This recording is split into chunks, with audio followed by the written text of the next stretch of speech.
Um milionário ofereceu 100 milhões a um menino pobre se ele abrisse seu cofre impossível. Todos riram da humilhação, mas o que aconteceu depois silenciou a sala inteira. 100 milhões de reais. Eduardo Silveira bateu palmas com força enquanto apontava para o menino descalço que tremia diante do cofre de titânio suíço. Tudo seu se conseguir abrir essa belezinha. E aí, ratinho de rua, aceita o desafio?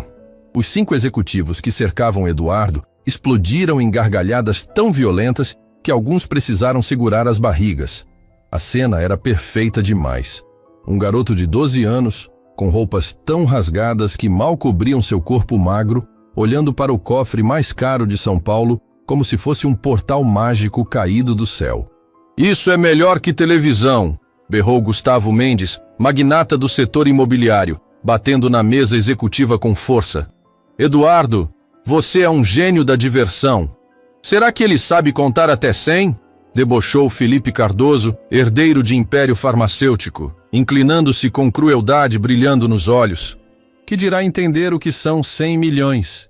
Talvez pense que pode comer o dinheiro, acrescentou Rodrigo Martins, dono de construtora, provocando outra onda de risos brutais. Marina segurava o cabo da vassoura com mãos que tremiam tão violentamente que a madeira batia ritmicamente contra o piso de mármore importado. Cada batida era como um tambor marcando sua humilhação absoluta. Era funcionária da limpeza do edifício havia 7 anos e havia cometido o erro imperdoável de trazer seu filho ao trabalho porque não tinha dinheiro para pagar alguém que cuidasse dele. "Senhor Silveira", Marina murmurou, sua voz tão baixa que mal se ouvia sobre as gargalhadas. "Por favor, a gente já vai embora. Meu filho não vai tocar em nada. Eu prometo que..." "Silêncio!" Eduardo rugiu, sua voz cortando o ar como um chicote. Marina encolheu-se visivelmente como se as palavras a tivessem atingido fisicamente. "Eu pedi para você falar. Durante 7 anos você limpou meus banheiros sem que eu dirigisse uma única palavra a você. E agora quer interromper minha reunião?" O silêncio que se seguiu era tão denso que parecia ter peso físico. Marina baixou a cabeça, lágrimas começando a se formar em seus olhos, e deu um passo para trás até ficar quase colada na parede. Daniel a observava com uma expressão que partia o coração. Uma mistura de dor, impotência e algo mais profundo que nenhum garoto de 12 anos deveria sentir. Tudo havia começado 30 minutos antes. Marina estava terminando de limpar o banheiro executivo do 40º andar, quando Daniel apareceu na porta, encharcado de chuva, segurando uma pasta de papelão desgastada contra o peito. Ela quase deixou cair o balde ao vê-lo. "Daniel, o que você está fazendo aqui?" "Mãe, encontrei isso em casa. Estava escondido naquela caixa do pai." Ele abriu a pasta com mãos tremendo. "Tem um envelope com o nome Eduardo Silveira, escrito pelo pai. E tem escrito urgente, entregar pessoalmente." Marina sentiu como se o chão desaparecesse sob seus pés. Aquela caixa guardava as últimas coisas de Paulo, seu falecido marido, o pai de Daniel, o homem que havia morrido há 7 anos em um acidente de obra que nunca fora devidamente investigado. "Deixa eu ver isso." Ela pegou o envelope com dedos tremendo. A letra de Paulo era inconfundível, e a data no canto superior, apenas 2 dias antes de sua morte. Antes que pudesse decidir o que fazer, a porta do banheiro se abriu bruscamente. Eduardo Silveira entrou, seguido por seus 5 executivos mais importantes, todos falando alto sobre negócios e contratos. A presença de Marina e Daniel os fez parar abruptamente. "O que é isso?"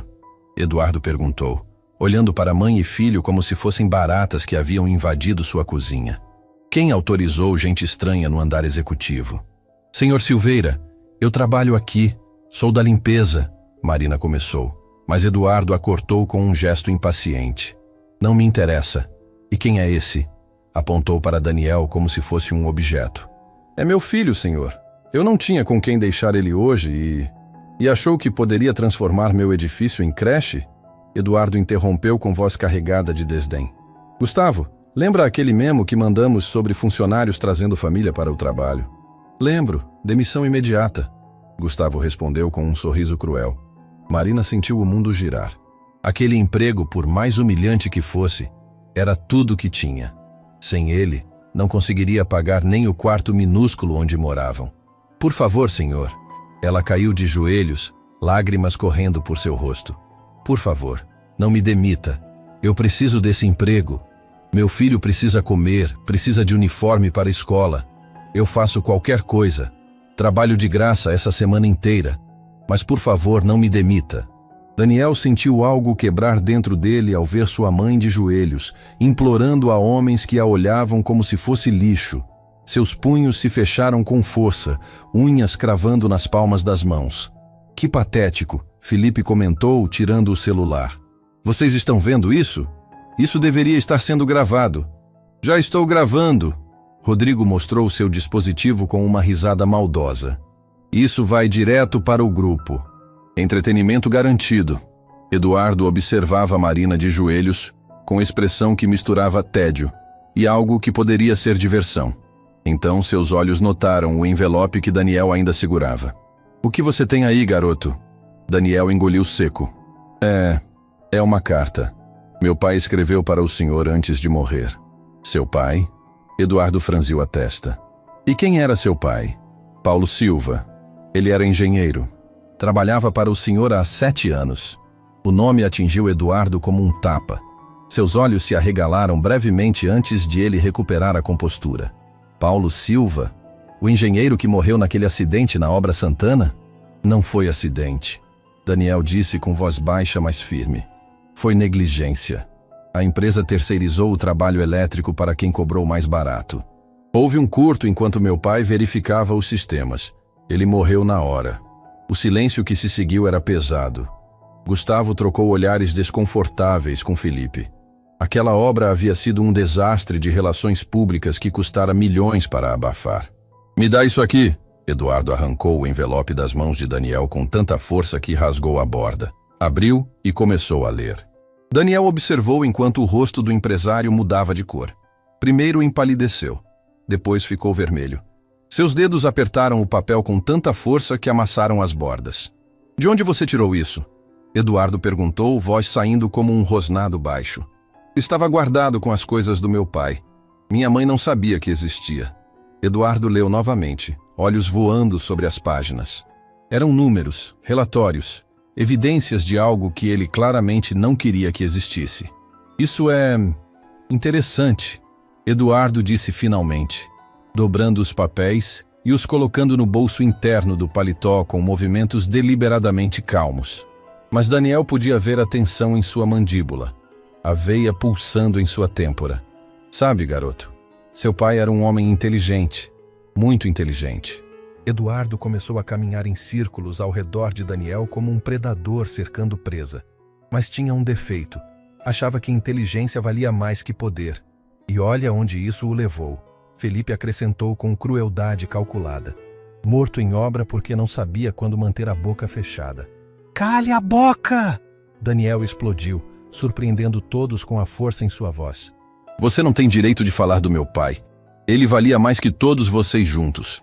A sala ficou completamente silenciosa. Um garoto de 12 anos, descalço e com roupas rasgadas, acabara de gritar com um dos homens mais poderosos de São Paulo. Eduardo parou de caminhar e se virou lentamente para Daniel. Um sorriso perigoso se formou em seu rosto.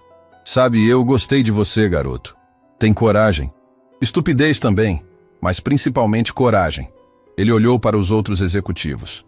Que tal tornarmos isso interessante? O que você tem em mente? Gustavo perguntou, já sorrindo antecipadamente. Eduardo caminhou até a parede lateral e pressionou um painel escondido.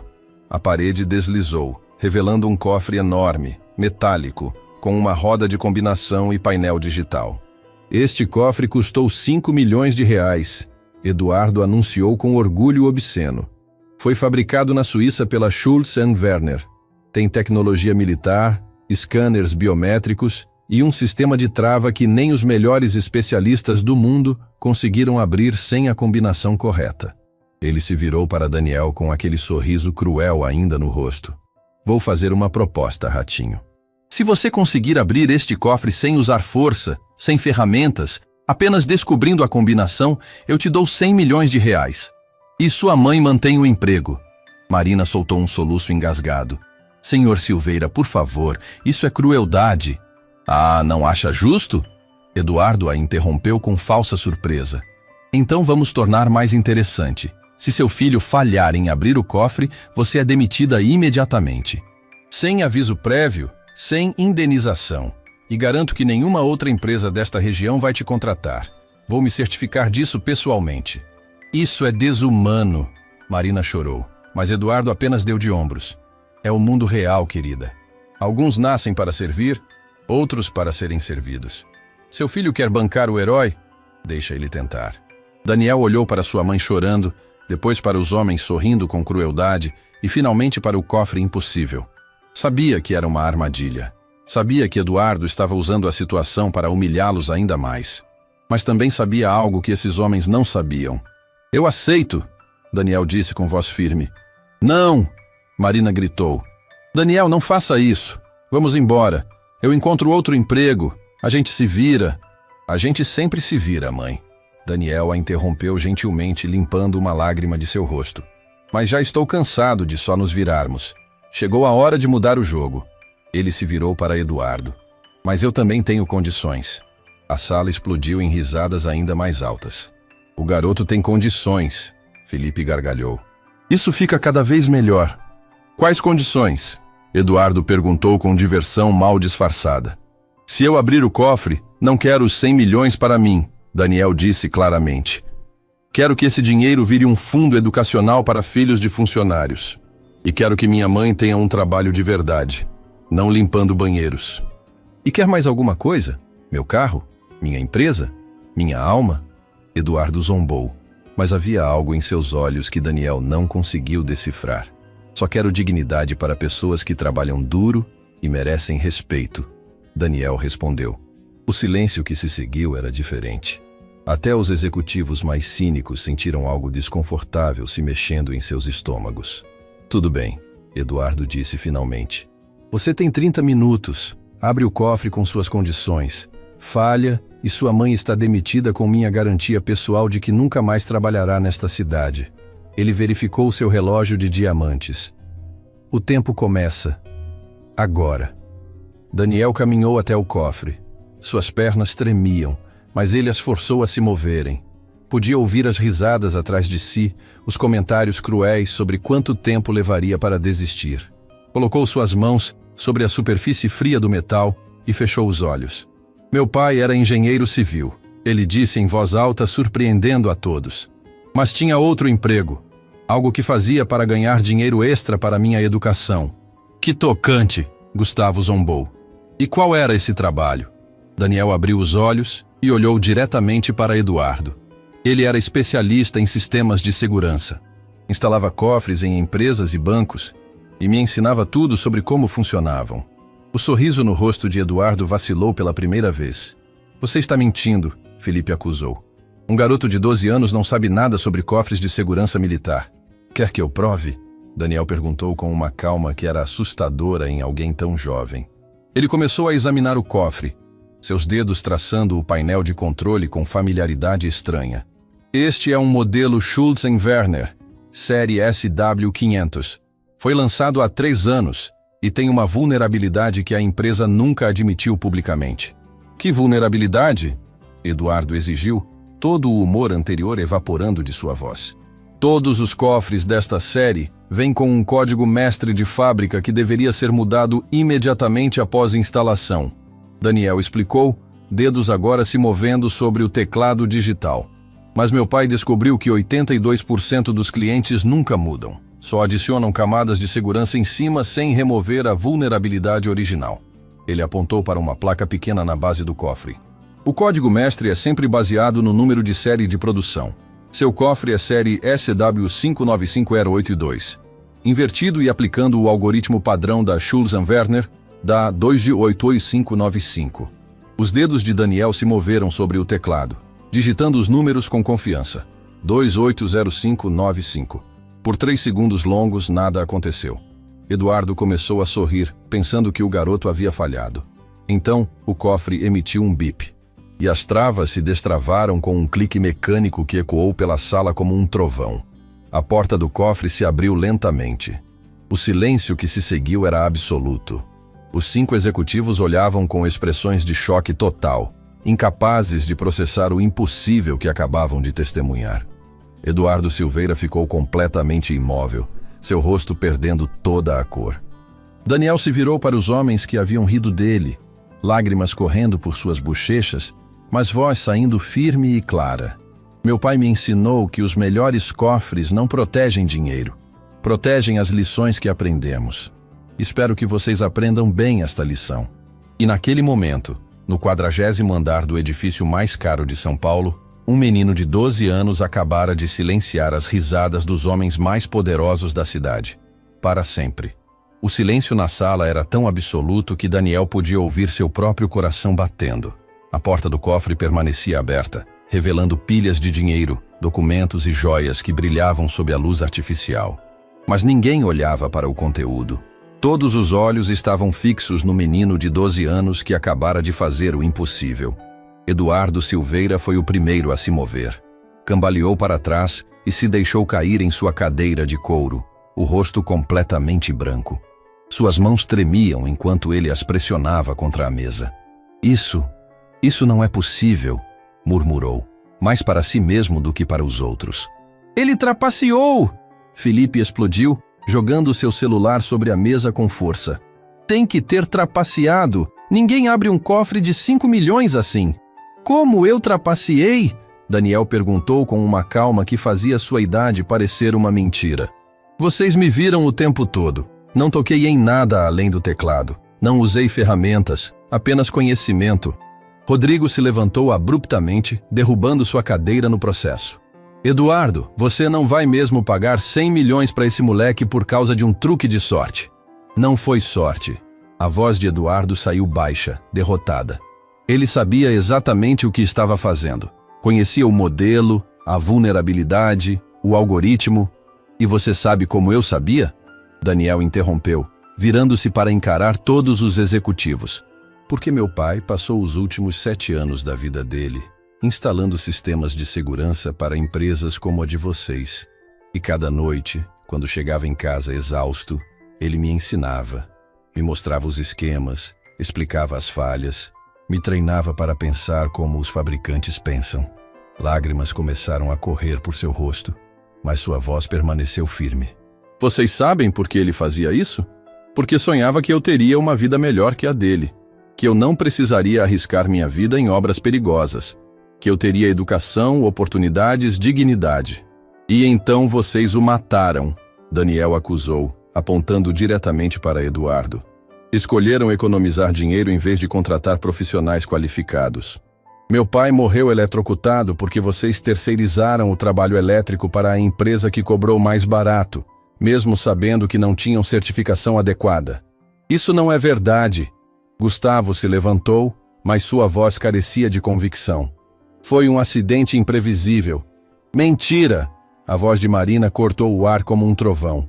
Todos se viraram para a mulher que tinha estado invisível contra a parede, agora dando um passo à frente com olhos brilhando de fúria e dor. Vocês pagaram 3 milhões para a família do eletricista que também morreu naquele dia para ficarem quietos. Pagaram mais 2 milhões para o engenheiro de segurança falsificar o relatório. E pagaram mais 5 milhões para os jornais enterrarem a história. Marina tirou um papel dobrado do bolso de seu uniforme de limpeza. Suas mãos tremiam enquanto o desdobrava. Eu sei disso porque encontrei este relatório na gaveta do Sr. Silveira quando estava limpando seu escritório há 3 anos. Fiz uma cópia, guardei. E durante 3 anos limpei os banheiros do homem que matou meu marido e cobriu tudo com dinheiro. O silêncio que se seguiu era carregado de choque absoluto. Eduardo olhava para Marina como se a estivesse vendo pela primeira vez. Você sabia esse tempo todo? Sabia, Marina confirmou.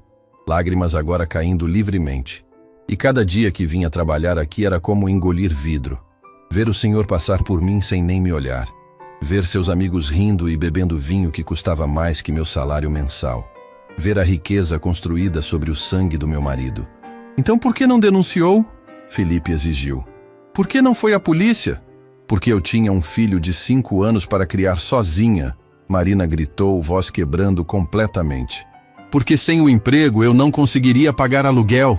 Porque quando tentei falar com um advogado, ele me disse que empresas como a sua têm advogados melhores e que eu perderia tudo tentando lutar. Ela se virou para Daniel com uma expressão de amor e dor misturados. Então engoli meu orgulho, aceitei a humilhação, limpei banheiros e fingi que não sabia que estava trabalhando para os assassinos do meu marido. Porque meu filho precisava comer, precisava de uniforme para a escola, precisava de mãe viva, não de mãe orgulhosa e morta de fome. Daniel caminhou até sua mãe e a abraçou enquanto ela desmoronava em soluços. Os executivos observavam a cena com expressões variando de desconforto a algo que poderia ser vergonha. Eduardo se levantou lentamente. Caminhou até onde mãe e filho se abraçavam e ficou parado, olhando para o papel que Marina ainda segurava. "Posso ver isso?" perguntou com voz baixa. Marina o encarou com olhos vermelhos de lágrimas. Por um longo momento, parecia que ia recusar. Então, estendeu o papel com mãos tremendo. Eduardo leu em silêncio. Daniel observou enquanto o rosto do empresário mudava, cada linha que lia parecendo adicionar anos à sua aparência. Quando terminou, suas mãos estavam tremendo tanto quanto as de Marina. Isso é minha assinatura", Eduardo murmurou apontando para o final do documento. "Eu autorizei o pagamento do suborno. Eu assinei o relatório falsificado." "Eduardo, não fale mais nada", Gustavo advertiu pegando seu celular. "Vou ligar para nossos advogados agora. Não admita nada." "Cale a boca, Gustavo", Eduardo disse com uma voz cansada que ninguém havia ouvido antes. "Estou cansado de mentir, de encobrir, de comprar silêncios." Ele se virou para Marina e Daniel. "Vocês estão certos. Eu matei Paulo Silva. Não diretamente, mas minhas decisões, minha ganância, minha priorização de lucro sobre segurança mataram seu marido, seu pai. Não podemos ter essa conversa aqui." Felipe praticamente gritou. "Eduardo, pense no que está fazendo. Essa mulher tem evidências. Esse garoto acabou de abrir seu cofre. Eles podem nos destruir." "Podem", Eduardo concordou calmamente. "E talvez devessem." Ele caminhou de volta para seu cofre aberto e tirou uma pasta grossa. "Sabe o que tem aqui dentro? Contratos, acordos de confidencialidade, recibos de pagamentos a testemunhas, evidências de pelo menos 12 outros acidentes que minha empresa causou nos últimos 20 anos. Eduardo jogou a pasta sobre a mesa de reuniões. Documentos se espalhando. 12 famílias destruídas. 12 viúvas que tiveram que escolher entre justiça e sobrevivência. Dezenas de crianças que cresceram sem pais porque eu escolhi lucro sobre segurança. "Eduardo, pare!" Rodrigo rugiu, ficando de pé com o rosto vermelho. "Você enlouqueceu! Está admitindo crimes na frente de testemunhas!" "Testemunhas?" Eduardo deu uma risada sem humor. "Vocês três assinaram metade desses documentos. Gustavo aprovou os subornos. Felipe falsificou inspeções de segurança. Rodrigo contratou as empresas não certificadas porque eram mais baratas."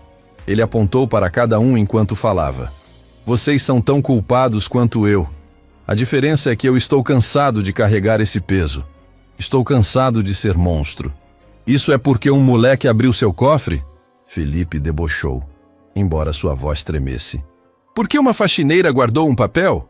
Eduardo, você está se deixando manipular por uma farsa emocional." "Não é farsa." A voz de Daniel cortou através da sala com autoridade impossível para sua idade. "E não é sobre o cofre. É sobre o fato de que vocês viveram durante anos sabendo o que fizeram e nunca perderam uma noite de sono." Daniel caminhou até a mesa e pegou um dos documentos espalhados. Era um contrato de acordo de silêncio com uma viúva. "Esta mulher recebeu 500 mil reais para não processar vocês pela morte do marido dela. 500 mil parece muito dinheiro, não é?" Ele olhou para cada executivo. Mas o marido dela tinha 32 anos. Se tivesse vivido até os 70, teria trabalhado mais 38 anos. Mesmo ganhando apenas 5 mil por mês, isso seria mais de 2 milhões. Vocês pagaram menos de um quarto do que ele teria ganhado. E ela aceitou porque estava desesperada. "Você não entende de negócios", Gustavo disse com desdém. "No mundo real, isso se chama resolver um problema." "Resolver um problema?" Daniel repetiu, voz aumentando. Vocês criaram o problema, mataram essas pessoas. E então trataram as famílias como se fossem apenas números em uma planilha de custos. Francisco Santos, o sexto executivo que tinha ficado silencioso até agora, finalmente falou. O garoto está certo. Todos se viraram para ele surpresos. Francisco era o mais velho dos executivos, próximo dos 60 anos, e tinha a reputação de ser o mais frio e calculista do grupo. Francisco, não você também, Rodrigo gemeu. Durante 40 anos construí minha fortuna fazendo exatamente o que Eduardo está descrevendo. Francisco continuou, ignorando Rodrigo. Cortei custos onde podia. Escolhi fornecedores mais baratos. Ignorei regulações de segurança porque as multas eram mais baratas que a conformidade. Ele se levantou e caminhou até onde Daniel estava. E sabe o resultado? Tenho R$1 bilhão no banco. 3 ex-esposas que me odeiam. 2 filhos que não falam comigo há anos. E nenhuma pessoa no mundo que choraria se eu morresse amanhã. Francisco olhou para Marina e Daniel. Mas vocês têm algo que nenhuma quantia de dinheiro pode comprar. Tem um ao outro. Tem memória de homem que valeu a pena conhecer. Tem dignidade que ninguém conseguiu tirar. Não importa o quanto tentassem. Isso é o discurso mais ridículo que já ouvi. Felipe zombou. Francisco, você ficou senil? Está propondo que nos tornemos pessoas emocionais e fracas? Não. Estou propondo que paremos de ser monstros. Francisco respondeu calmamente. Então fez algo que chocou todos na sala. Ajoelhou-se diante de Marina. Meu nome é Francisco Santos. Há 15 anos, minha construtora causou acidente que matou 4 trabalhadores. Paguei as famílias para ficarem quietas e nunca perdi 1 hora de sono. Hoje, olhando para você e seu filho, percebo que desperdicei minha vida inteira. Marina olhou para o homem ajoelhado à sua frente com uma mistura de confusão e algo que poderia ser compaixão. Por que está me dizendo isso? Porque preciso começar a enfrentar o que fiz, Francisco respondeu. E porque este garoto acabou de me dar uma lição que 40 anos de sucesso empresarial nunca me ensinaram. Que inteligência sem humanidade é apenas crueldade sofisticada. Eduardo observava Francisco com expressão indescritível. Então, lentamente, também se ajoelhou. Meu nome é Eduardo Silveira. Matei seu marido por ganância. Humilhei você e seu filho por arrogância. E não mereço seu perdão, mas vou passar o resto da minha vida tentando merecer. Chega! Gustavo explodiu, levantando-se tão abruptamente que sua cadeira voou para trás. Vocês dois enlouqueceram completamente. Eu não vou ficar aqui vendo esse circo. Nem eu. Felipe concordou pegando suas coisas. Eduardo, quando você recuperar a sanidade, me liga. Até lá, considere nossa parceria suspensa. Rodrigo olhou para Eduardo e Francisco ajoelhados, depois para Marina e Daniel, e finalmente para seus colegas que se preparavam para sair. Vocês sabem o que vai acontecer se essa história vazar? Seremos destruídos, presos, arruinados. Então talvez seja o que merecemos. Eduardo respondeu sem se levantar. Falem por vocês, Felipe disse na porta. Rodrigo, Gustavo, vocês vêm ou ficam com esses loucos? Rodrigo hesitou, olhando para Daniel. O menino o encarava com aqueles olhos que pareciam ver direto em sua alma. Finalmente, Rodrigo balançou a cabeça. Desculpa, Eduardo. Tenho família para proteger. Negócios para salvar. Não posso me dar ao luxo de consciência. Os 3 homens saíram, suas risadas nervosas ecoando pelo corredor enquanto se afastavam. Francisco se levantou lentamente, ajudando Eduardo a fazer o mesmo. Bem, perdemos metade de nossa aliança empresarial. Não eram aliança, Eduardo respondeu.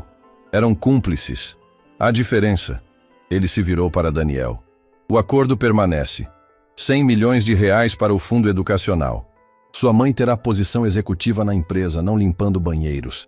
E vou... Não, Daniel o interrompeu. Eduardo piscou. Não? Não é suficiente, Daniel explicou.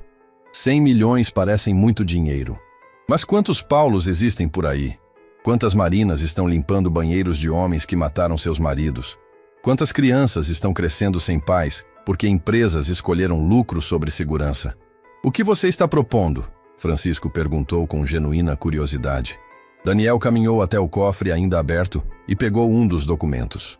Estes são os nomes de 12 famílias que receberam pagamentos de silêncio. Quero que cada uma delas receba compensação real. Não só dinheiro, mas pedidos públicos de desculpa. Reconhecimento de que não foram acidentes, mas negligência. Isso nos destruirá legalmente. Eduardo disse, mas não como objeção, apenas como observação. Sim, Daniel concordou. Mas o senhor acabou de dizer que estava cansado de ser monstro. Monstros escondem seus crimes. Pessoas fazem reparações. Marina colocou a mão no ombro de seu filho. Daniel, você tem certeza? Isso pode não dar em nada. Eles podem mudar de ideia amanhã. Podem ter advogados bloqueando tudo. Eu sei, mãe. Daniel respondeu suavemente. Mas o pai sempre dizia que fazer a coisa certa não vem com garantias.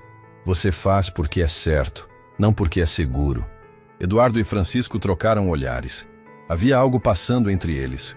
Uma comunicação silenciosa de homens que tinham passado décadas construindo impérios sobre fundações podres e agora viam a possibilidade de reconstruir sobre algo sólido. Vai custar tudo, Francisco disse finalmente. Nossas reputações, nossas empresas, possivelmente nossa liberdade. Mas teremos algo que perdemos há muito tempo, Eduardo completou. Teremos nossas almas de volta. Ele estendeu a mão para Daniel. Você tem um acordo. Não só os 100 milhões para o fundo educacional, mas compensação real para todas as famílias afetadas. Pedidos públicos de desculpa e reforma completa de nossas políticas de segurança. Daniel olhou para a mão estendida. Era a mão de um homem que tinha ordenado a morte de seu pai, que tinha humilhado sua mãe, que tinha vivido décadas como predador. Mas também era a mão de um homem que tinha escolhido mudar, que tinha se ajoelhado, que estava disposto a sacrificar tudo para fazer o certo. Daniel apertou a mão de Eduardo. Uma última coisa, Daniel disse. Aquele envelope que meu pai escreveu. O que estava nele? Eduardo pegou os papéis do bolso e os estendeu. Evidências completas de que a obra Santana tinha violações de segurança conhecidas. Seu pai documentou tudo. Os relatórios falsificados, os contratos com empresas não certificadas, até conversas gravadas onde eu e outros executivos discutíamos aceitar o risco para economizar dinheiro. Ele estava construindo um caso, Francisco murmurou, lendo sobre o ombro de Eduardo. Paulo Silva estava reunindo evidências para nos expor. E morreu antes que pudesse, Marina disse com voz quebrada. Morreu tentando salvar outras pessoas de sofrer o que sabia que íamos sofrer. Não morreu em vão, Daniel disse firmemente pegando os papéis de volta. Porque hoje, 7 anos depois, essas evidências finalmente vão servir ao propósito que ele pretendia. Vão proteger trabalhadores, vão forçar mudanças, vão fazer a diferença. Eduardo sentiu lágrimas se formando em seus olhos pela primeira vez em décadas. Seu pai era melhor homem morto do que eu vivo. Ainda é, Daniel concordou sem crueldade, apenas com honestidade. Mas o senhor tem chance de mudar isso. Tem chance de viver o resto de sua vida, sendo o tipo de homem que meu pai já era. Naquele momento, no 40º andar do edifício mais caro de São Paulo, 3 pessoas fizeram um pacto que mudaria tudo. Um menino que tinha perdido seu pai, uma mulher que tinha engolido humilhação por amor, e um empresário que tinha finalmente aberto o cofre mais importante de todos, o cofre de sua própria humanidade. 3 dias depois do confronto que havia mudado tudo, Daniel acordou com o som de vidro quebrando. Eram 4 da manhã, e a janela minúscula do quarto que dividia com sua mãe estava em pedaços no chão. Uma pedra enrolada em papel jazia entre os cacos. Marina se levantou de um pulo, puxando Daniel para trás dela instintivamente. Suas mãos tremiam enquanto ela pegava a pedra e desenrolava o papel. As palavras escritas em letras vermelhas pareciam sangrar na página. Ratos que mexem em coisas grandes são esmagados. Última chance. Desistam. Daniel sentiu o coração disparar.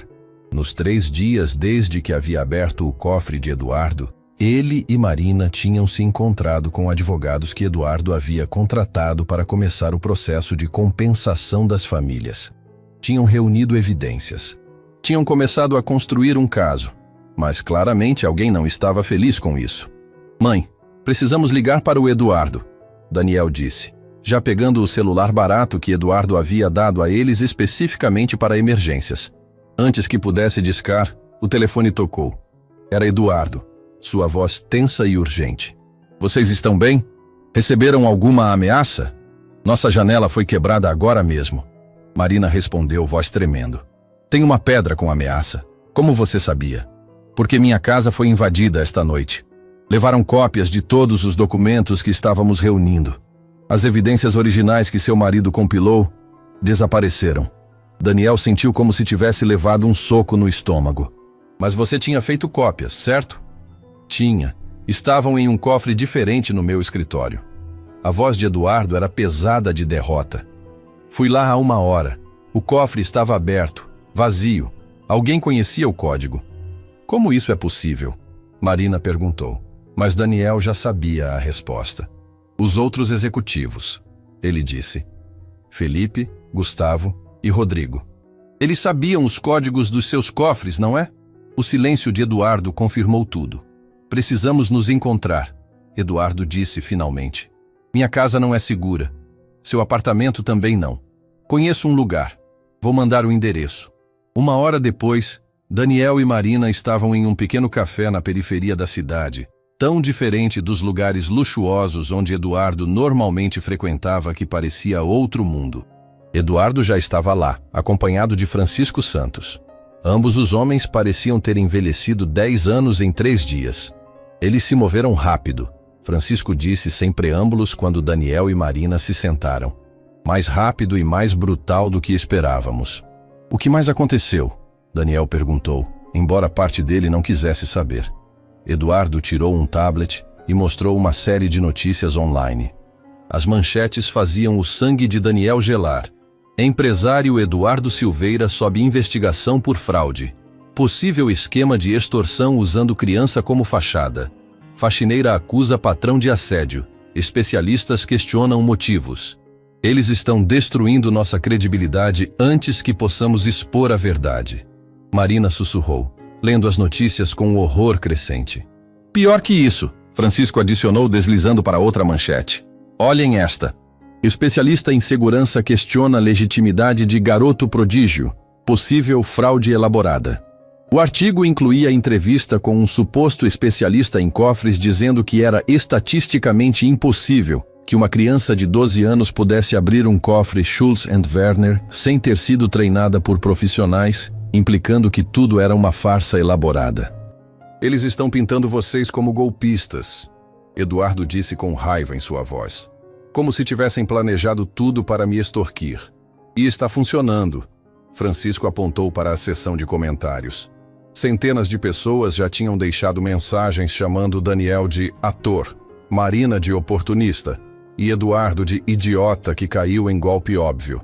Daniel sentiu lágrimas de frustração queimando em seus olhos. Mas nós temos provas, temos o relatório que a mãe guardou, temos... que pode facilmente ser pintado como falsificado. Francisco interrompeu gentilmente, mas firmemente. Daniel, essas pessoas são mestres em manipular narrativas. Eles têm advogados melhores, relações com mídia e dinheiro suficiente para comprar qualquer especialista que precise. Então perdemos? Marina perguntou, voz quebrando. Depois de tudo isso, eles simplesmente... ganham? Não, uma nova voz disse atrás deles. Todos se viraram para ver uma jovem mulher na casa dos 25 anos. Cabelos escuros presos em rabo de cavalo. Olhos determinados que pareciam muito com os de Eduardo. Ela carregava uma pasta de couro cara e vestia roupas que custavam mais que o salário mensal de Marina. Carolina? Eduardo se levantou abruptamente, choque evidente em sua voz. O que você está fazendo aqui? Impedindo você de desistir, Carolina respondeu, puxando uma cadeira e se sentando sem ser convidada. Ela olhou para Daniel e Marina com uma intensidade que os fez recuar ligeiramente. Então vocês são a faxineira e o garoto prodígio que viraram o mundo do meu pai de cabeça para baixo. Carolina, eu posso explicar. Eduardo começou, mas ela levantou a mão. Não precisa, já sei de tudo. Ela abriu a pasta e espalhou documentos sobre a mesa. Sabe por que sei? Porque passei os últimos 3 dias investigando cada detalhe desta história. E sabe o que descobri? Ela apontou para Daniel. Descobri que Paulo Silva era considerado um dos melhores engenheiros de sua geração. Descobri que ele tinha reputação impecável de honestidade. Descobri registros de que ele realmente trabalhava como consultor de sistemas de segurança nos finais de semana. Carolina se virou para Marina. Descobri que você trabalhou 7 anos no edifício do meu pai sem uma única reclamação, sem um único dia de falta, sempre chegando mais cedo e saindo mais tarde que seu horário. Descobri que você recusou 2 oportunidades de trabalho melhor porque não podia pagar o transporte mais caro. Finalmente, ela olhou para Eduardo com uma mistura de dor e decepção. E descobri que meu pai, que você, causou a morte de pelo menos 12 pessoas em acidentes de trabalho evitáveis, que pagou famílias para ficarem quietas, que falsificou relatórios de segurança. Eduardo baixou a cabeça, incapaz de encarar a filha. Carolina, Você me criou dizendo que sucesso vinha de trabalho duro e integridade. Carolina continuou, voz tremendo de emoção. Me fez acreditar que nossa riqueza era limpa, que nossos negócios eram éticos.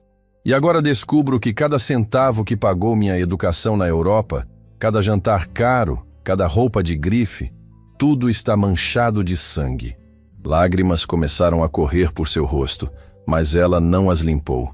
Durante 3 dias chorei, vomitei, não consegui dormir, porque o pai que eu conhecia morreu, e no lugar dele encontrei um estranho que matou pessoas por ganância. Eu sinto muito, Eduardo sussurrou, sua própria voz quebrando. Sinto tanto, Carolina. Se pudesse voltar no tempo... Mas não pode. Ela o interrompeu. Ninguém pode. Então, a única opção é seguir em frente. E é por isso que estou aqui. Carolina puxou mais documentos da pasta. Sou advogada corporativa, formada em Harvard, com especialização em compliance e fraude empresarial. Passei os últimos 3 anos trabalhando para uma das maiores firmas de advocacia de Nova York. E vou usar cada segundo dessa experiência para garantir que Felipe, Gustavo e Rodrigo não destruam vocês.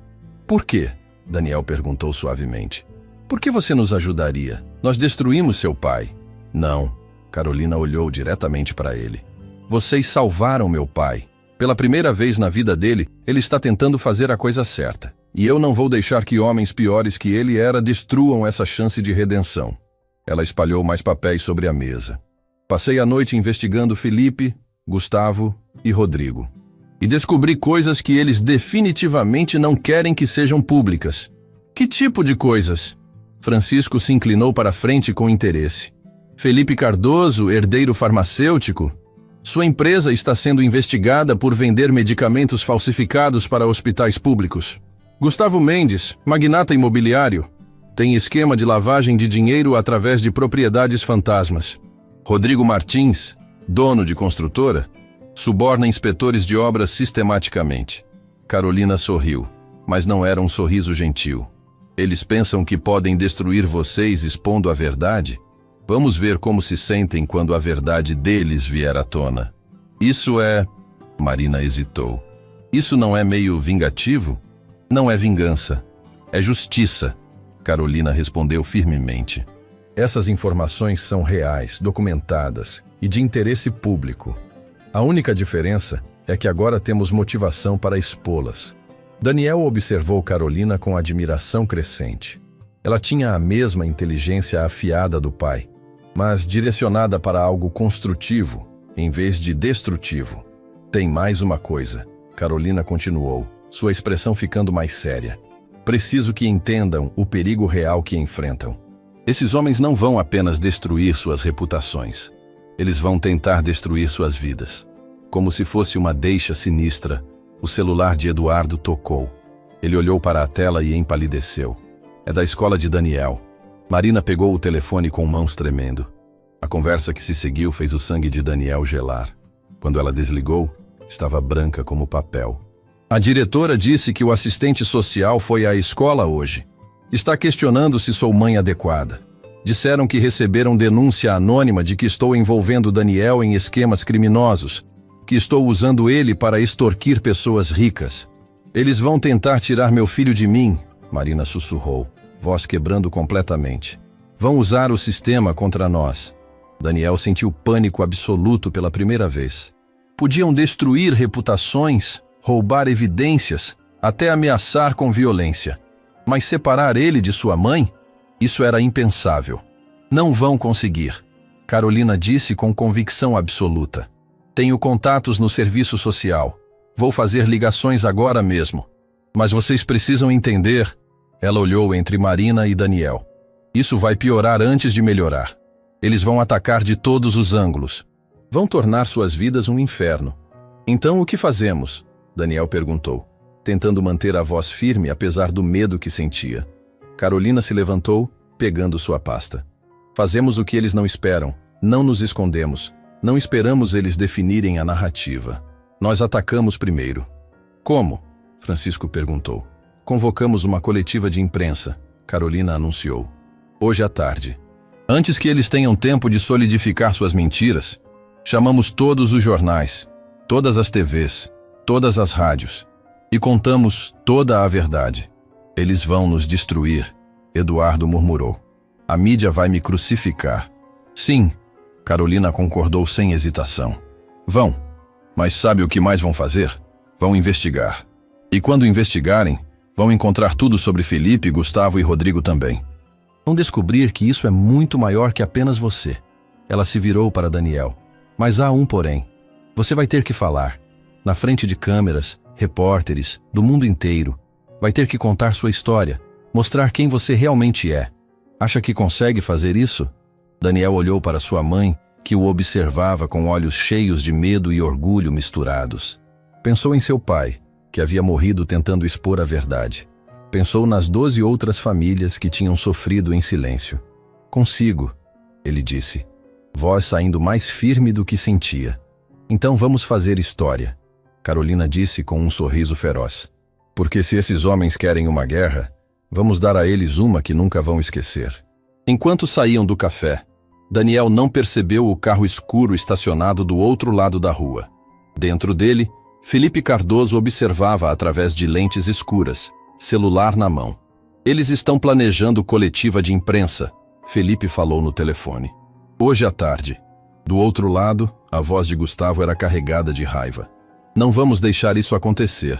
Já acionei nossos contatos. Se esse garoto aparecer em público, vai se arrepender. E quanto à mulher? Rodrigo perguntou, sua voz se juntando à chamada em conferência. Já está sendo tratado. Felipe respondeu com um sorriso cruel. O assistente social é nosso. A escola é nossa. Até o fim do dia, essa criança vai estar em um abrigo e essa mulher vai estar presa por colocar menor em risco. E se eles ainda tentarem fazer a coletiva? Gustavo perguntou. Então garantimos que ninguém acredite neles, Felipe respondeu. Já tenho 3 especialistas prontos para desmentir cada palavra que disserem. Tenho vítimas preparadas para acusar Eduardo de assédio. E tenho juiz no bolso pronto para emitir ordem de restrição se necessário. Eles realmente acham que podem nos vencer? Rodrigo riu. Somos bilionários. Temos o sistema inteiro trabalhando para nós. Eles são nada. Sempre foram nada. E vamos lembrar eles disso. Felipe desligou e continuou observando enquanto Daniel, Marina, Eduardo, Francisco e Carolina entravam em 2 carros diferentes. Aproveitem suas últimas horas de liberdade, ele murmurou para si mesmo. Porque depois de hoje vão descobrir o que realmente acontece quando ratos desafiam leões. O que Felipe não sabia era que Carolina havia notado o carro escuro, havia memorizado a placa e já estava enviando mensagem para seus contatos investigativos. A guerra estava apenas começando e ninguém sairia ileso. O salão de conferências do Hotel Mirante estava lotado até não caber mais ninguém. Dezenas de câmeras, microfones e jornalistas se apertavam no espaço, criando um mar de rostos curiosos e céticos. A notícia de que Eduardo Silveira faria uma declaração bombástica havia se espalhado como fogo, e a mídia estava faminta por sangue. Daniel estava nos bastidores, mãos tremendo enquanto segurava um copo de água que não conseguia beber. Marina estava ao seu lado, vestindo roupas simples mas limpas que Carolina havia conseguido para ela. Eduardo e Francisco estavam revisando suas anotações pela 10ª vez. ambos com expressões de homens prestes a enfrentar um pelotão de fuzilamento. Ainda temos tempo de cancelar, Eduardo disse suavemente, olhando para Daniel. Você não precisa passar por isso. Podemos encontrar outro jeito. Não existe outro jeito, Carolina respondeu antes que Daniel pudesse falar. Ela estava vestida profissionalmente, tablet na mão, completamente no controle. Eles já controlam a narrativa. Esta é nossa única chance de virá-la. Mas ele é uma criança, Marina protestou pela 100ª vez. Colocá-lo na frente daquela multidão, fazer ele reviver a morte do pai. Mãe, Daniel interrompeu gentilmente, pegando sua mão. O pai morreu tentando proteger pessoas. Morreu porque tinha coragem de enfrentar homens poderosos. Se eu não fizer isso agora, então a morte dele não significou nada. Marina puxou o filho para um abraço apertado, lágrimas correndo silenciosamente por seu rosto. Um assistente apareceu na porta. 5 minutos, Sr. Silveira. Carolina verificou seu celular mais uma vez. Felipe, Gustavo e Rodrigo estão lá fora. Trouxeram seus próprios advogados e pelo menos 3 especialistas preparados para desmentir vocês. Também identificamos 2 repórteres que estão definitivamente no bolso deles. Que alegre, Francisco murmurou, mas havia determinação em seus olhos. Uma última coisa. Carolina se virou para todos. Não importa o que aconteça lá fora, não importa o que eles digam ou façam, nós mantemos a verdade. Simples, direta, sem embelezamentos. A verdade é poderosa o suficiente. Eles caminharam para o palco em fila. Eduardo primeiro, depois Francisco, Marina, Daniel e finalmente Carolina.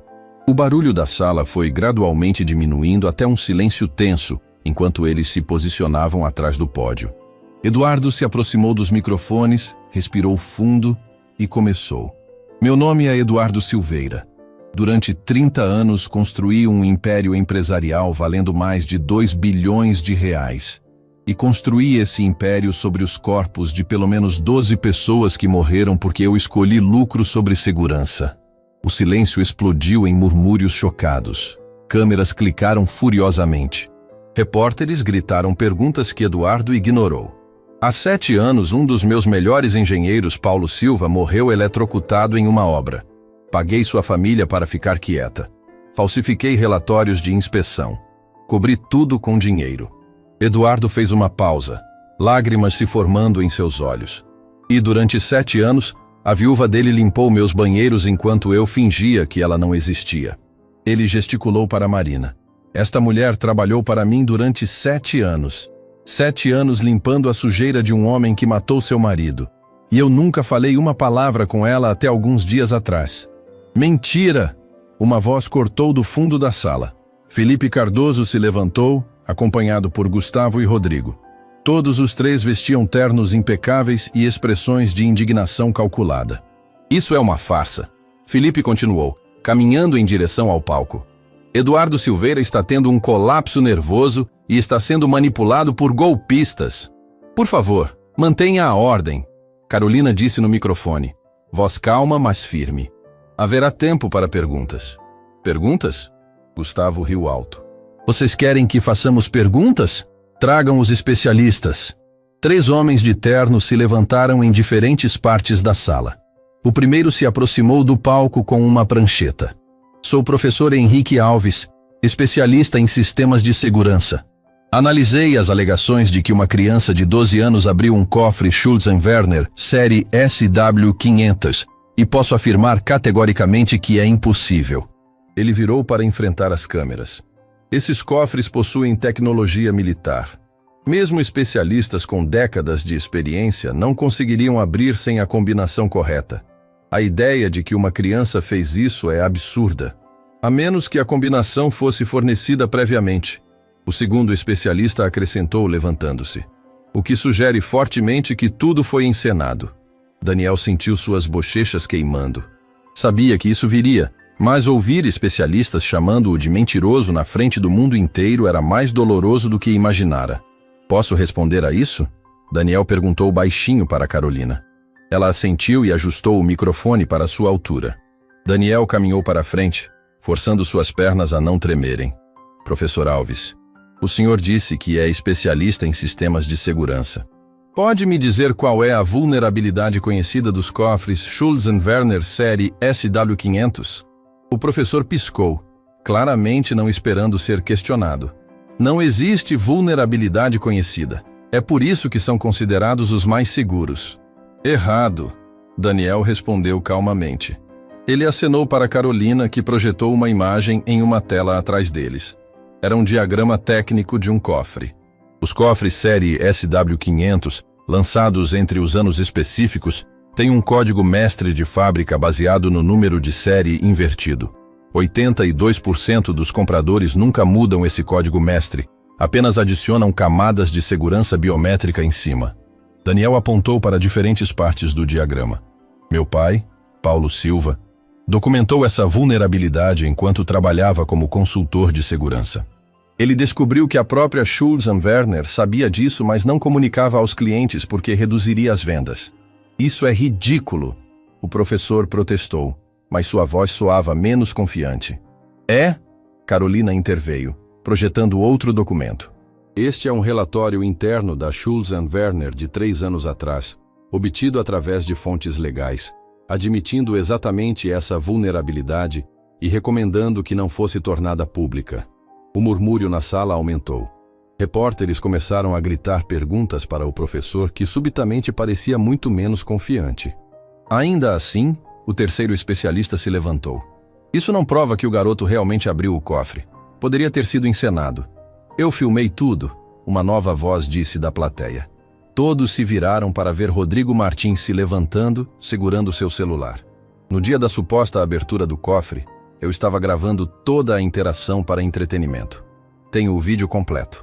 Ele sorriu cruelmente. E esse vídeo mostra claramente que foi uma farsa. Vocês querem ver? Sim! Vários repórteres gritaram simultaneamente. Rodrigo conectou seu celular a um projetor. A tela grande atrás do palco acendeu, mostrando o vídeo do escritório de Eduardo. Daniel observou com crescente horror enquanto o vídeo mostrava exatamente o que tinha acontecido. Ele examinando o cofre, digitando os números, o cofre abrindo. Mas então Rodrigo pausou o vídeo em um frame específico. Olhem aqui, ele apontou. Podem ver que momentos antes do garoto abrir o cofre, há um reflexo no metal. Alguém mais estava na sala. Alguém que convenientemente não aparece no frame completo. Ele sorriu para as câmeras. Isso poderia facilmente ter sido um cúmplice sinalizando o código correto para o garoto. O coração de Daniel afundou.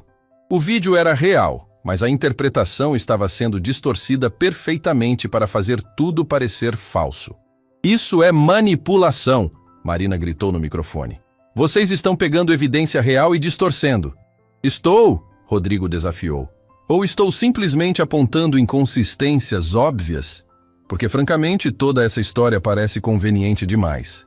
Faxineira humilde, filho prodígio, empresário culpado tendo crise de consciência. É como novela barata, Gustavo acrescentou com desdém. E vocês, repórteres, estão comendo tudo sem questionar. Felipe se aproximou do palco com um envelope. Mas tem mais, muito mais. Ele abriu o envelope e tirou documentos. Estas são denúncias formais feitas por 3 ex-funcionários de Eduardo Silveira, alegando que Marina Silva os assediou sexualmente enquanto trabalhava no edifício. Isso é mentira! Marina gritou, lágrimas de raiva correndo por seu rosto. É? Felipe sorriu friamente. Porque temos declarações assinadas, datas, detalhes específicos. E, curiosamente, todas datam dos últimos 7 anos. Ele se virou para as câmeras.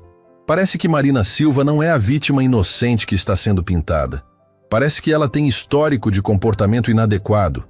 Será que estamos vendo tentativa de extorsão por alguém desesperada e sem escrúpulos? Daniel sentiu o mundo girando.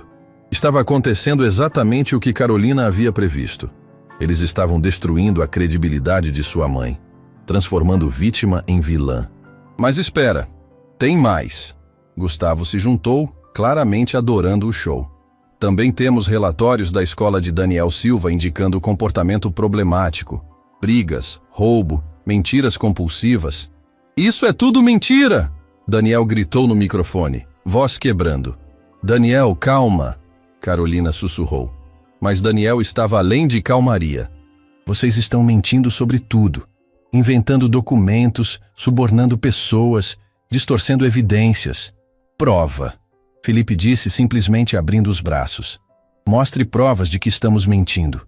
Porque até agora, tudo que vimos é o seguinte: um empresário tendo colapso nervoso, uma faxineira com histórico questionável e uma criança que alega poderes impossíveis.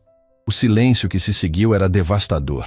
Daniel olhou para os rostos dos jornalistas e viu ceticismo, dúvida, até desdém em alguns. Felipe havia feito exatamente o que prometera. Havia transformado a narrativa completamente. Senhoras e senhores da imprensa, Rodrigo disse com falsa preocupação. Acho que estamos testemunhando algo triste aqui. Um homem bom sendo manipulado. Uma criança sendo explorada por mães sem escrúpulos. E vocês estão dando plataforma para essa farsa. Sugiro que acabem com isso antes que se tornem cúmplices de fraude, Gustavo acrescentou. Daniel sentiu lágrimas de frustração e impotência correndo por seu rosto. Estava perdendo. Tudo o que tinham trabalhado, todo o sofrimento, toda a verdade, estava sendo enterrado sob mentiras tão bem construídas que pareciam mais reais que a realidade. Marina o puxou para um abraço, ambos chorando abertamente agora.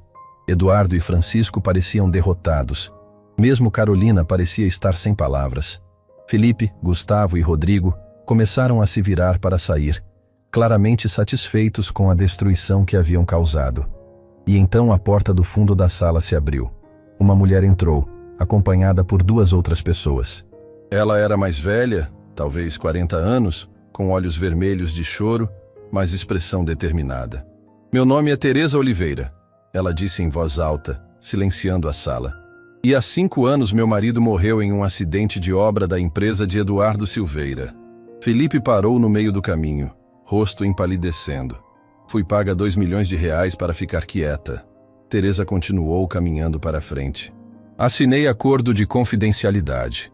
E durante 5 anos, vivi com esse dinheiro manchado de sangue, me odiando cada dia. Ela se virou para enfrentar as câmeras. Mas hoje, vendo esse garoto sendo destruído por dizer a verdade, não posso mais ficar quieta. Teresa abriu uma pasta. Estas são cópias de todos os documentos que recebi. O acordo de silêncio, os relatórios falsificados, as provas de que meu marido morreu porque a empresa cortou custos de segurança. Uma das pessoas que entraram com ela se aproximou.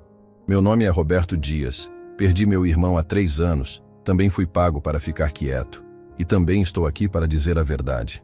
A terceira pessoa, uma mulher jovem, se apresentou. Sou Júlia Santos. Meu pai morreu há 2 anos. E eu também. De repente, como se uma barragem tivesse se rompido, mais pessoas começaram a se levantar na plateia. Uma, depois outra, depois 5, depois 10. Eu também. E eu. Meu marido. Meu filho. Minha esposa. Em questão de minutos, mais de 20 pessoas estavam de pé, todas declarando que haviam perdido entes queridos em acidentes causados pelas empresas de Eduardo, Felipe, Gustavo e Rodrigo. Todas disseram que haviam sido pagas para ficarem quietas. E todas estavam dizendo que não mais. O silêncio na sala era absoluto. Felipe, Gustavo e Rodrigo estavam congelados, rostos completamente brancos. Carolina se aproximou do microfone com um sorriso que era pura vitória. Senhores repórteres, estas são as 23 famílias que consegui localizar nos últimos 3 dias. 23 famílias destruídas.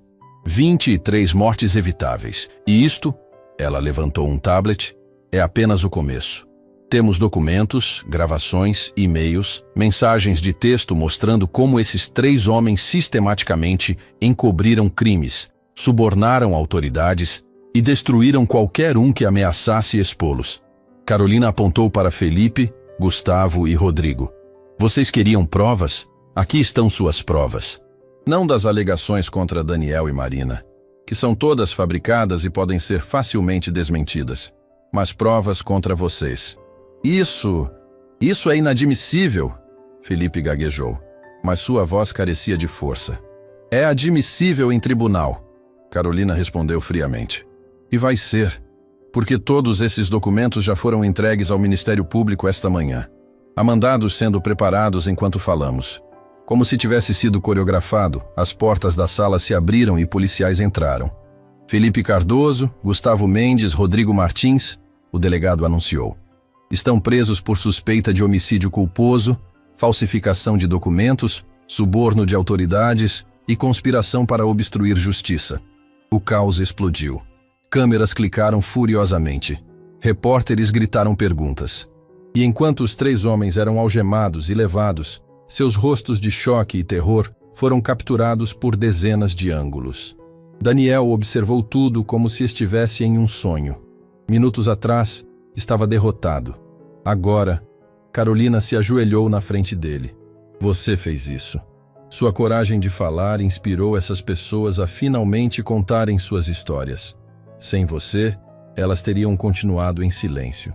Daniel olhou para as 23 pessoas que ainda estavam de pé, muitas chorando, mas todas com expressões de alívio, finalmente libertado depois de anos. Meu pai estaria orgulhoso? Ele perguntou com voz pequena. Teresa Oliveira se aproximou e pegou suas mãos. Seu pai está orgulhoso. E onde quer que esteja, ele está sorrindo.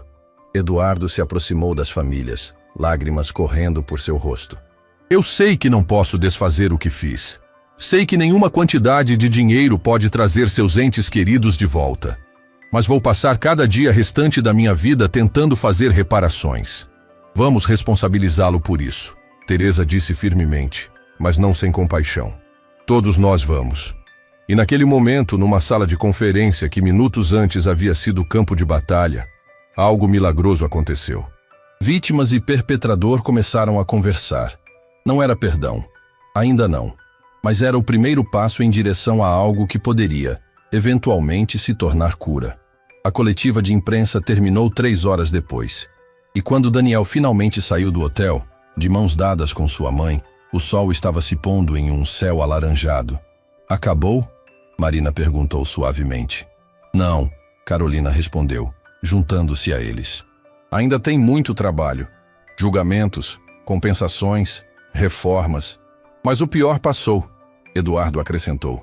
A verdade está exposta e não pode mais ser enterrada. Daniel olhou para trás, para o hotel onde uma batalha havia sido travada e vencida não com dinheiro ou poder, mas com coragem e verdade. O pai diria que esse foi apenas o começo, ele murmurou. E ele estaria certo. Marina respondeu, abraçando seu filho.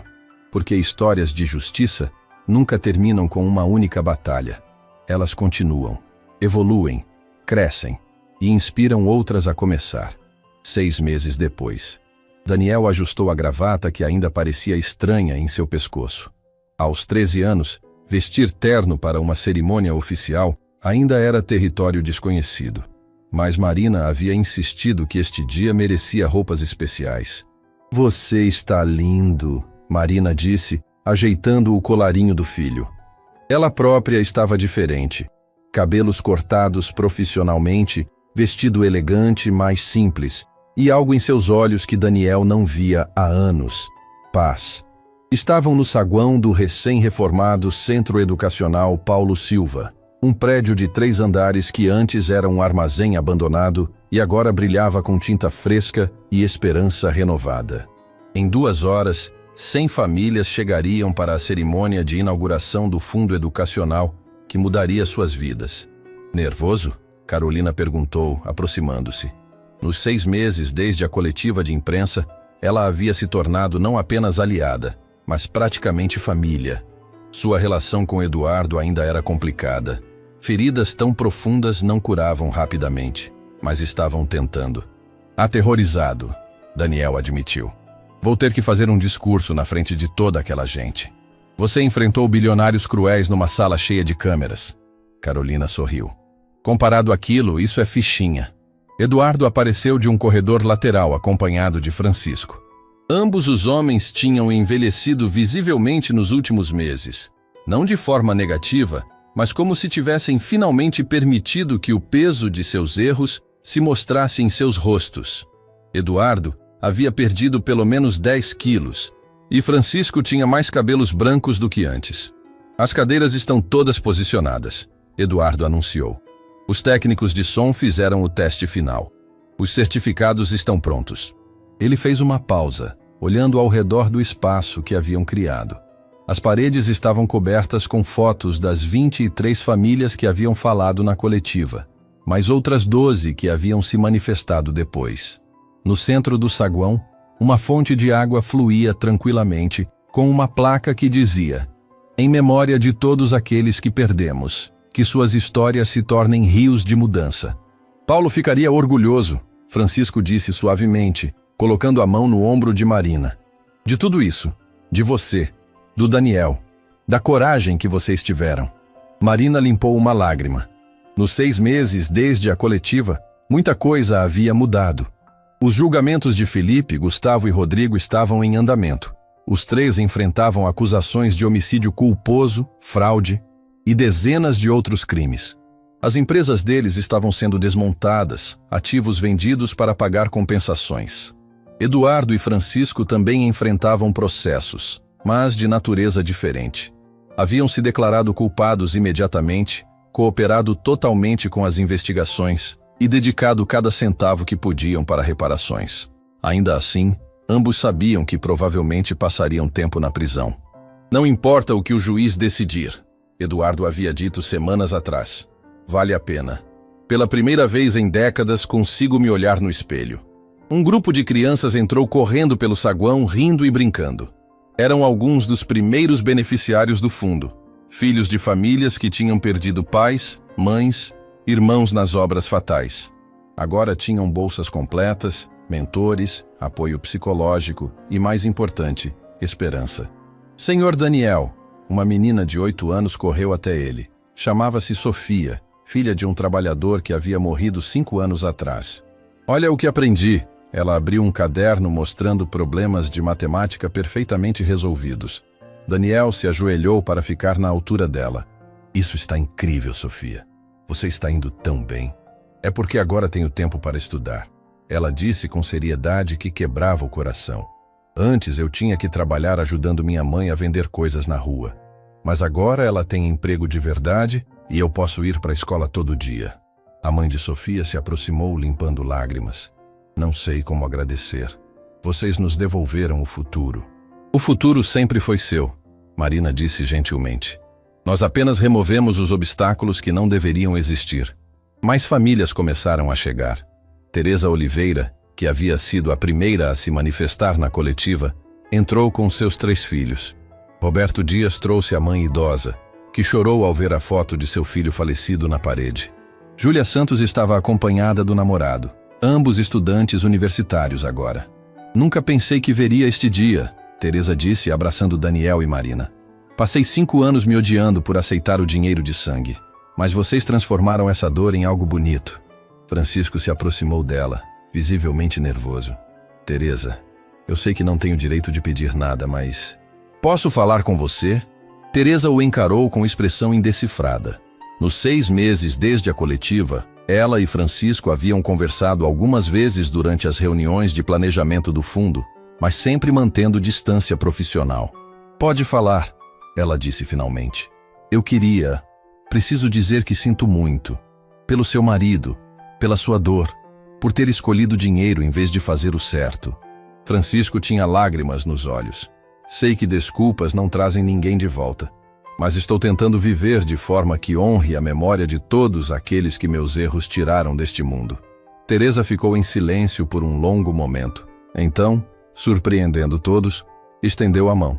"Não é perdão. Ainda não. Mas é reconhecimento de que você está tentando. E isso é um começo." Francisco apertou a mão dela como se fosse a coisa mais preciosa do mundo. A cerimônia começou às 4 da tarde. O auditório estava lotado com mais de 300 pessoas, famílias beneficiárias, funcionários do centro, jornalistas e representantes do governo que haviam sido forçados a implementar novas regulações de segurança trabalhista após o escândalo. Eduardo subiu ao palco primeiro. Seu discurso foi curto e direto. "Durante 30 anos construí impérios sobre os corpos de pessoas que confiaram em mim para protegê-las. Não há desculpa para isso. Não há justificativa. Há apenas a verdade brutal de que escolhi lucro sobre vidas humanas." Sua voz quebrou. Mas graças à coragem de um garoto de 12 anos que se recusou a aceitar injustiça e de sua mãe que escolheu dignidade sobre vingança, tenho uma chance de passar o resto da minha vida fazendo algo que valha a pena. Este centro não é meu legado. É o legado de Paulo Silva e de todas as outras pessoas cujas vidas foram tiradas muito cedo. É o legado de cada família que transformou dor em propósito. E é o compromisso de que nunca mais vamos permitir que o lucro valha mais que uma vida humana. O aplauso foi comedido, mas genuíno. Eduardo desceu do palco e Marina subiu. Ela ficou parada diante do microfone por um momento, parecendo tão nervosa quanto Daniel se sentia. Mas quando começou a falar, sua voz era clara e forte. Meu nome é Marina Silva. Durante 7 anos, limpei banheiros no edifício de um homem que matou meu marido. E cada dia que eu fazia isso, morria um pouco por dentro. Mas tinha filho para criar, tinha contas para pagar, tinha escolha entre orgulho e sobrevivência. Então escolhi sobrevivência. E carreguei vergonha disso durante anos. Mas meu filho me ensinou algo. Me ensinou que sobrevivência não é vergonhosa. Que fazer o que precisa ser feito para proteger quem você ama não é fraqueza. Que às vezes, a coisa mais corajosa que podemos fazer é simplesmente continuar existindo quando tudo nos diz para desistir. Marina olhou diretamente para as mães na audiência. Para cada mãe aqui que trabalhou 3 empregos. Para cada pai que aceitou humilhação para alimentar filhos. Para cada pessoa que engoliu orgulho para sobreviver, vocês não são fracos. São os mais fortes entre nós. E este centro existe para honrar essa força. O aplauso desta vez foi ensurdecedor. Mulheres estavam de pé, chorando, abraçando umas às outras. Marina desceu do palco e foi imediatamente cercada por mães que queriam abraçá-la, agradecer, compartilhar suas próprias histórias. Carolina se aproximou do microfone seguinte. Sou Carolina Silveira, filha de Eduardo, e durante 25 anos vivi numa mentira confortável. Achava que a riqueza da minha família era limpa, que meu pai era herói que eu acreditava ser. E descobrir a verdade foi como ter o chão desaparecendo sob meus pés. Mas descobri outra coisa também. Descobri que nunca é tarde para escolher fazer o certo. Que legados não são definidos apenas por nossos erros, mas pelo que fazemos depois de reconhecê-los. Meu pai cometeu crimes terríveis e vai pagar por eles, mas também escolheu mudar. E eu escolho ajudá-lo nessa mudança. Não porque ele merece, mas porque todas essas famílias merecem. Porque toda criança que passa por estas portas merece. Ela olhou para Eduardo, que assistia com lágrimas correndo livremente. Ainda estou aprendendo a conhecer quem meu pai realmente é. Mas pela primeira vez, acho que posso ficar orgulhosa do homem que ele está se tornando. Finalmente, foi a vez de Daniel. Suas pernas tremiam enquanto subia ao palco. 300 pessoas o observavam com expectativa. Mas quando olhou para o fundo da sala e viu a foto de seu pai na parede, algo se acalmou dentro dele. Meu nome é Daniel Silva. Tenho 13 anos. E há 7 anos, perdi meu pai. Meu pai era engenheiro. Era especialista em segurança. Era professor, mentor e melhor pai que qualquer criança poderia pedir. E morreu porque homens poderosos escolheram dinheiro em vez da vida dele. Durante anos carreguei raiva disso. Quis vingança. Quis que as pessoas que mataram meu pai sofressem como nós sofremos. Mas sabe o que descobri? Vingança não traz ninguém de volta. Raiva não cura feridas. E ódio só cria mais ódio. Daniel fez uma pausa, limpando lágrimas. O que funciona é transformar dor em propósito. É pegar a pior coisa que já aconteceu com você e usar isso para garantir que não aconteça com ninguém mais. Meu pai morreu tentando expor a verdade. E agora, através deste centro, através de cada criança que recebe educação, através de cada família que encontra esperança, meu pai continua vivo. Porque legados verdadeiros não são sobre quanto dinheiro você deixa ou quantos prédios têm seu nome. Legados são sobre quantas vidas você toca, quantas pessoas se tornam melhores por terem conhecido você, quanto do mundo fica melhor porque você existiu. Daniel olhou diretamente para as câmeras gravando. Então, se você está assistindo isso e perdeu alguém que amava, se está carregando dor que parece impossível de suportar, Saiba que essa dor não precisa ser o fim da história. Pode ser o começo de algo bonito. Pode ser o momento que transforma a vítima em herói, que transforma a perda em legado, que transforma lágrimas em rios de mudança que fluem para sempre. O silêncio que seguiu durou apenas um segundo antes da sala explodir em aplausos. Mas Daniel mal ouviu.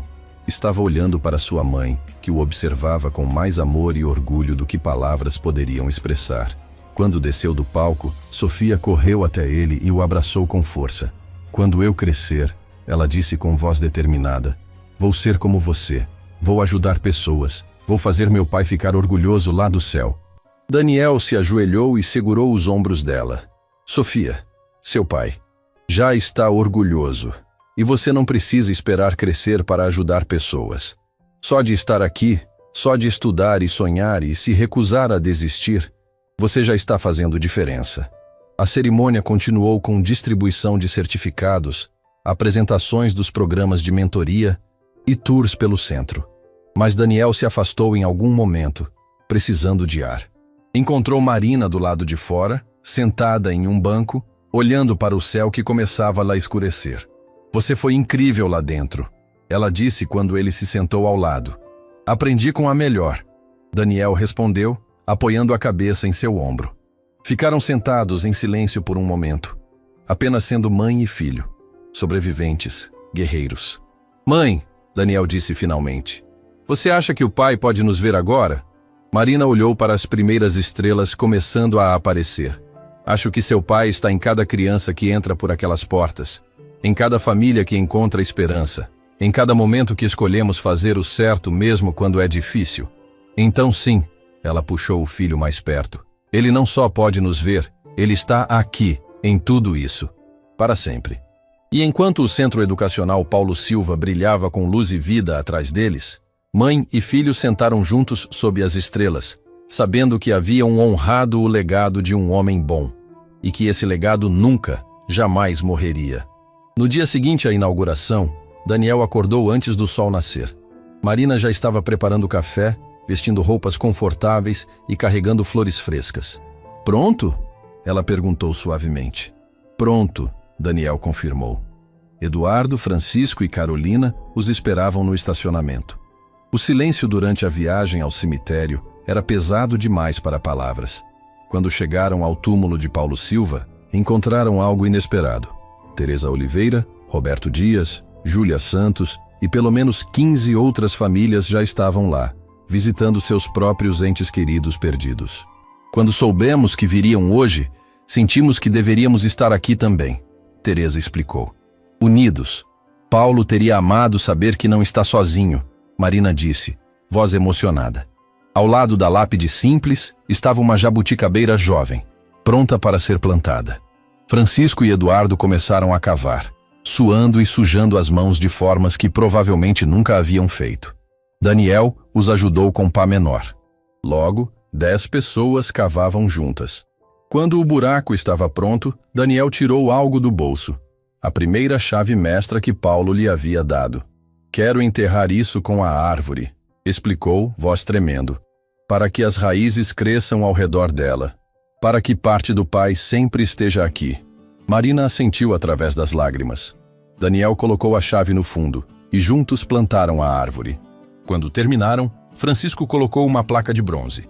Paulo Silva, 1985-2018. Engenheiro, professor, pai, herói. Esta árvore crescerá durante 100 anos, assim como seu legado crescerá para sempre. Marina se ajoelhou, falando diretamente com o marido morto. Paulo, meu amor, eu fiz o que prometi. Nosso filho está fazendo coisas que vão além do que imaginei. Sinto sua falta todos os dias, mas também sinto você em tudo de bom que acontece. Daniel se ajoelhou ao lado dela. Pai, passei 7 anos com raiva de que você me deixou, mas agora entendo. Você me deu tudo o que eu precisava. 100 famílias têm futuro agora por causa do que você me ensinou. Olhou para Eduardo e Francisco. Até homens que te mataram estão tentando ser melhores por causa do que você representava. Obrigado por cada lição. Nenhuma foi desperdiçada. Eduardo se aproximou, caindo de joelhos. Paulo Silva, você tinha integridade que eu nunca tive. Morreu porque escolhi dinheiro em vez de sua vida. Não mereço perdão, mas vou passar cada dia tentando honrar o que você representava. Francisco se juntou. Nunca te conheci em vida, mas seu legado me mostrou que nunca é tarde para mudar. Teresa colocou a mão no ombro de Eduardo. Paulo teria perdoado. Homens como ele entendem que perdão é sobre libertar, não sobre merecer. Sofia, a menina de 8 anos, se aproximou timidamente. Eu não conheci o Sr. Paulo, mas meu pai também morreu em acidente de trabalho. Agora vejo essa árvore e todas essas pessoas, e sei que a morte dele significou alguma coisa. Significou mudança. Ela plantou uma flor pequena ao lado da jabuticabeira. Outras crianças seguiram, até que o túmulo estava cercado por círculo colorido de vida nova. Vamos fazer uma promessa, Daniel disse em voz alta. Todos os anos voltaremos aqui. Vamos ver essa árvore crescer e garantir que nunca esqueçamos. Prometo, Sofia disse imediatamente. Um por um, todos prometeram. Carolina tirou foto do grupo. 35 pessoas cercando a árvore jovem. Esta foto vai para o saguão do centro, para que toda criança saiba que não está sozinha. Daniel colocou a mão na árvore fechando os olhos. Podia sentir as raízes se estendendo, conectando-se com a chave enterrada, criando vínculo entre passado e futuro. Até ano que vem, pai, sussurrou. Um ano depois do plantio, Daniel retornou ao cemitério com 150 pessoas. A árvore havia crescido visivelmente, e no galho mais baixo pendia a primeira jabuticaba. A árvore deu fruto, Sofia apontou com empolgação. O legado continua, Marina disse através de lágrimas de alegria. Daniel pegou a jabuticaba cuidadosamente. Era pequena, mas representava continuidade, crescimento, promessa de que algo bonito poderia crescer do solo da tragédia. Vamos plantar as sementes, anunciou. Espalhar o legado do pai por toda a cidade, para que em 50 anos, quando alguém perguntar por que há jabuticabeiras em todo lugar, possam contar a história de Paulo Silva. Ele olhou ao redor para todas as faces. Crianças com educação, mães com esperança, famílias com futuro. Meu pai me ensinou que os melhores cofres não protegem dinheiro, protegem as lições que aprendemos. E a lição final que aprendi é esta: amor verdadeiro nunca morre, se transforma, se multiplica, se converte em ações que mudam o mundo. Legados não são sobre monumentos de mármore, são sobre quantas vidas tocamos. E cada um de nós tem capacidade de criar mudança que dura para sempre. Daniel plantou as sementes ao lado da árvore original. Meu pai morreu há 8 anos. Mas olhem ao redor. Ele está mais vivo agora do que quando respirava. Vive em cada criança que estuda, em cada família que encontra esperança, em cada pessoa que escolhe fazer o certo. E enquanto continuarmos transformando dor em propósito, enquanto continuarmos amando mais forte que odiamos, olhou para a jabuticabeira, seu fruto perfeito, as sementes que se tornariam mais árvores, e sorriu através das lágrimas. Então Paulo Silva nunca, jamais morrerá. Ele viverá para sempre. E isso é a única vitória que realmente importa. As 150 pessoas ficaram em silêncio, absorvendo a verdade profunda dessas palavras. Então, começando com Sofia, todos começaram a aplaudir. Não era aplauso de celebridade, era aplauso de reconhecimento, de que algo sagrado havia acontecido ali, de que amor havia vencido o ódio, de que esperança havia vencido o desespero, de que a luz sempre vence a escuridão. Desde que existam pessoas corajosas o suficiente para acender a primeira chama. Fim da história.